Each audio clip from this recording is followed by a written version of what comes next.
Hey everybody, so I got this property here listed investor special, real cheap, 40% of market value when it's fixed up, of course.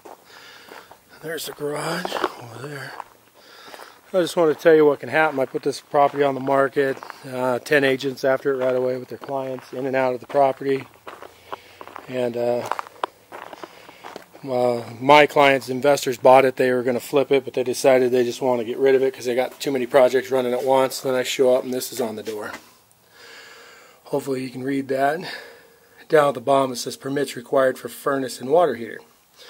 My clients bought this property March of 2019. So I called them up and said, come on out, the code guys. They show up. And they argued with me. They're putting new furnace and everything in, so I let them in the house, which you should never do. Never let code in the house if you can get away with it. There's the furnace. So they're arguing with me, and then they backed it off. I said, that's the original furnace. It's been in here 15 or 20 years, and he's going on at the bottom. Well, the coil was pulled out, and now it's back. And I said, this don't have a coil. Coil's for HVAC systems. This has no HVAC. It's just a furnace. So they finally backed it off on this, and then the water heater. Walk in there. Might have to get out some light so you can see it. I'm just going to use my cell phone. So my clients bought this property, so the water heater's already there. I don't know if you can see that with my light. Yep. There's the winterization tag. When Wells Fargo acquired the property and had people come out and winterize it. 1/23 of 19. My clients bought it in March of 19. There it is, all hooked up.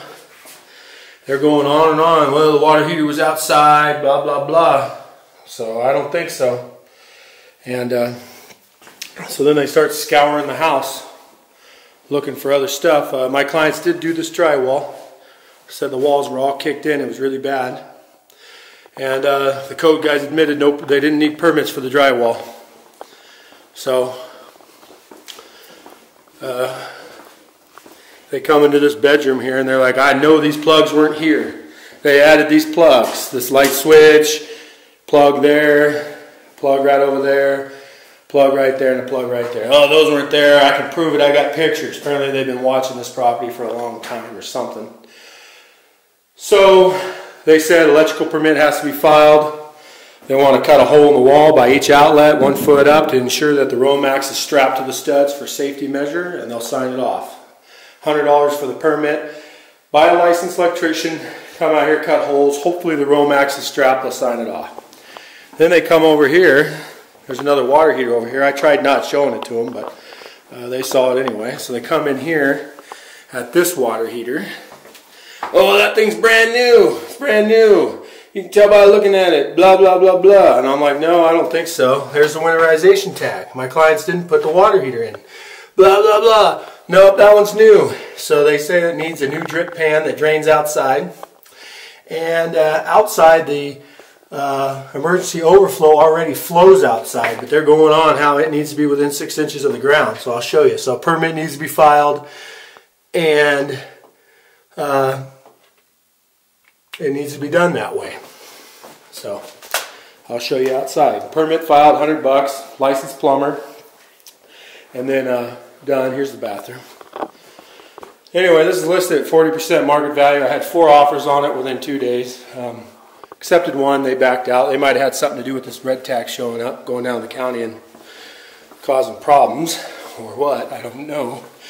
But we went ahead and another offer came in that was better, and we accepted that. So they're going to accept that. Some flippers are going to come in here, file for permits. And well, their big thing too is there's no smoke detectors in this hallway and in these bedrooms. They're going on about, it's unsafe, it's unsafe. This is a flip house. This is an investor special. Investors are going to come in here and spend 20 or 30 grand on this house.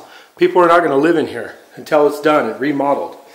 Then smoke detectors will be installed, of course. Anyway, that was their big play.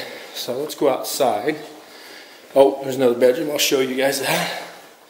It's a 3-bedroom, 2-bath, slab foundation. It's on a well. It's hooked to a sewer.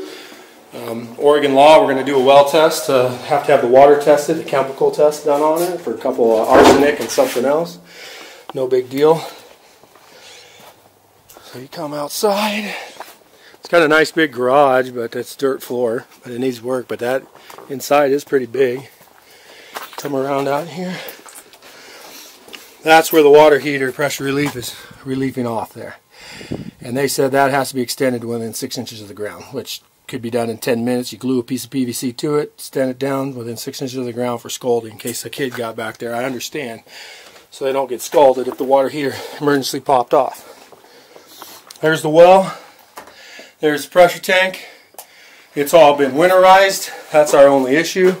I hate to kick it on and the deal fall through to do this test because these pipes are full of antifreeze here. But we're going to do what we got to do. We got a week to get it done, so I'll probably just kick it on. You have to have a certified water collector guy come out and collect the sample and take it to a lab. So we're going to do what we got to do. But it's a steal at the price that it was listed at. So my investors are making a little bit of money on it, holding costs and stuff, but they'll make a little. The garage is sectioned off too much with all these walls in here. If somebody could get in here and tear all this out, pour concrete floor in here, probably have a nice shop because it is big. So anyway, the activity on it's been great, but when you list property like this, you got to be careful because some realtors are not the brightest and they will come in and cause you problems and get you red tagged. The county here, they're a little corrupt maybe. I said, how do you issue a stop work order permit for furnaces and water heaters when nobody's working on the house and I can prove they've been there?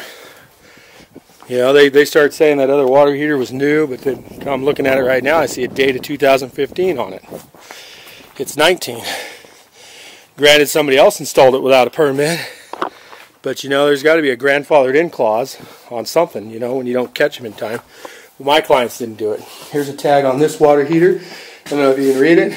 Warning, this property had been winterized. It's dated 3 of 15 right here. So how do you come out and issue stop work orders?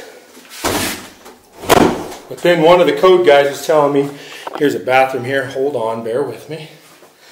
There you go. Look at that. The second bathroom needs work, that's for sure.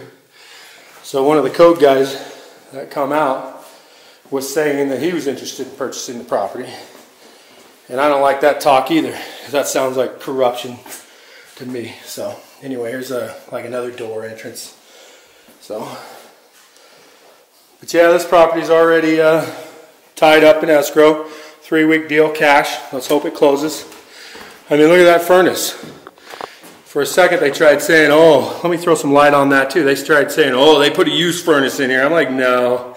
Come on, guys, you're grasping at straws. Used furnace. What is that? See all the dust there on it? I don't know if you can see the dust and the dirt. He was going on about coils, but what he doesn't know is I have a lot of experience on HVAC equipment and very vast experience on HVAC equipment, enough to know that this is not a coiled system. This is not a air-conditioned system. It's just heat. And that's an old furnace, and it looks like it's been there a long time, and it was probably permitted when it was put in. So, when they first called me out to look at this property, there was no power. I told them, you guys got to get power. You know, the box was there, but the meter was jerked. So, outside here. That was a garage at one time, converted years ago. Had nothing to do with the people that own it now. It's in an LLC that owns it, company, they're partners. But they went ahead and had this green tagged, and the meter's in. There's no way the power company, I was arguing with these code guys, I said, there's no way the power company would put that meter in without it being tagged. And they said, no, they looked, and there was a permit. And that's legal. So anyway, there's the garage stuff. So real estate life here. I just wanted to give you guys a look at this property, and it's actually a neat piece of property. It's very desirable, very private neighborhood. So it's real private out here on a private street. Let's walk out there real quick and I'll show you. And I love real estate. I love deals like this, but I hate it when they do this type of stuff. But the buyer, we've already typed up a nice disclosure. This is private road. It's actually owned by all the people here with easements. Each person's lot sticks out and owns the road. And then there's like an easement there, and then you come in. But very private, very desirable. So I just wanted to show you guys the stuff you can run into in real estate. So anyway, this property is being sold with disclosures. Each issue that Klamath County has addressed in this stop work order is being fully disclosed to the buyers. With, of course, they're going to come in here and that other door's over here, by the way, that I showed you. They're going to come in here and with permits fix it up, but it's all fully disclosed in the sale. And yeah, there's the new door. I thought it was funny how the best they could come up with was trying to say that this furnace and these water heaters were installed when they've been in here for years, and they didn't catch them then. So Wells Fargo Bank had it before my clients bought it from them, foreclosure. So obviously these water heaters have been here for a while. They were installed before Wells Fargo Bank got it. So when my clients bought it, they hauled 7 40-yard dumpsters of trash out of here. Apparently this property has been a big-time nuisance for a long time. They hauled 7 40-yard dumpsters of trash out of here. RV trailers, cars, trucks, all cut up in the yard, and cleaned it up. And for doing that, their repayment is getting stop work orders for work they're not even doing. So anyway, I'm a little bitter about that, but it is what it is. We're going to move on with it. We're going to do the deal. We're going to do what we do, not sell it. Hired to sell it, we're going to sell it. Look at the yard. I don't know if you can see this, but there's still tons of nails and gravel and just crap all in this yard. Apparently this yard was just loaded to the hilt with crap. So 7 40-yard dumpsters of trash. I don't want to speculate, but it's probably a drug activity went on. So anyway, I don't want to speculate that too much. So I want to sign off with real estate equals cash flow, because your 401k won't. And if you don't buy it, if you're a flipper, buy low, sell high, and expand on the difference. Thank you.